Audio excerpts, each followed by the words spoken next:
Sattenapalli area ప్రభుత్వ వైద్యశాలలో నూతన అభివృద్ధి కమిటీ ప్రమాణ స్వీకార మహోత్సవంలో పాల్గొన్నారు శాసనసభ్యులు కన్నా లక్ష్మీనారాయణ. నూతన కమిటీ డైరెక్టర్లుగా జవ్వాజీ రామ్మోహన్ రావు, ఎల్లనేడి లక్ష్మీ తులసి, సిరిగిరి మణికంఠ మరియు మారెళ్ల స్వామి ఎన్నికయ్యారు. అనంతరం వారు ప్రమాణ స్వీకారం చేశారు.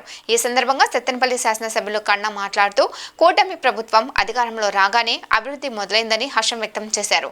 రానున్న రోజుల్లో ప్రభుత్వం ఏరియా హాస్పిటల్ను మరింత అభివృద్ధి చేస్తామని, పేదలకు అండగా ఎల్లప్పుడూ కూటమి ప్రభుత్వ సహకారం ఉంటుందని కన్నా తెలియజేశారు.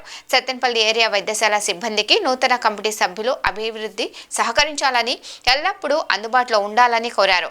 కన్నా లక్ష్మీనారాయణకి సత్తెనపల్లి ఏరియా వైద్యశాల సూపరింటెండెంట్ లక్ష్మణ్ రావు మరియు హాస్పిటల్ సిబ్బంది పూలమాలలతో సన్మానం చేసి అభినందనలు తెలిపారు. ఈ కార్యక్రమంలో వివిధ హోదాల్లో ఉన్న రాష్ట్ర, జిల్లా, నియోజకవర్గ, పట్టణ నాయకులు, ప్రభుత్వ అధికారులు తదితరులు పాల్గొన్నారు.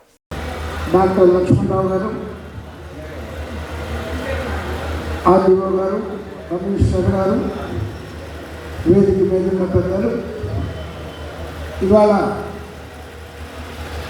నాతో పాటు ప్రమాణ స్వీకారం చేసినటువంటి సభ్యులందరికీ కూడా నేను హృదయపూర్వకంగా నమస్కారం తెలియజేస్తూ, అభినందనలు తెలియజేస్తూ, ఈ కార్యక్రమానికి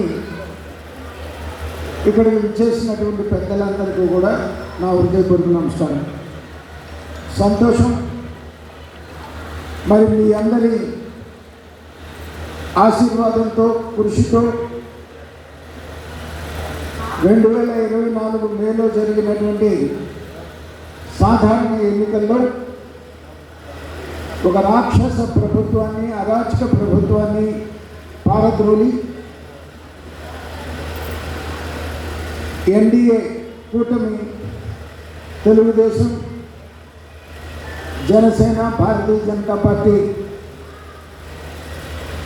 కూటమి అభ్యర్థుల్ని మరి ఇక్కడ రాష్ట్రంలో చంద్రబాబు నాయుడు గారి నాయకత్వంలో, కేంద్రంలో మోడీ గారి నాయకత్వంలో మరి రెండు ప్రభుత్వాలు కూడా మరి ఏర్పాటుకు సహకరించినటువంటి మీ అందరి కృషి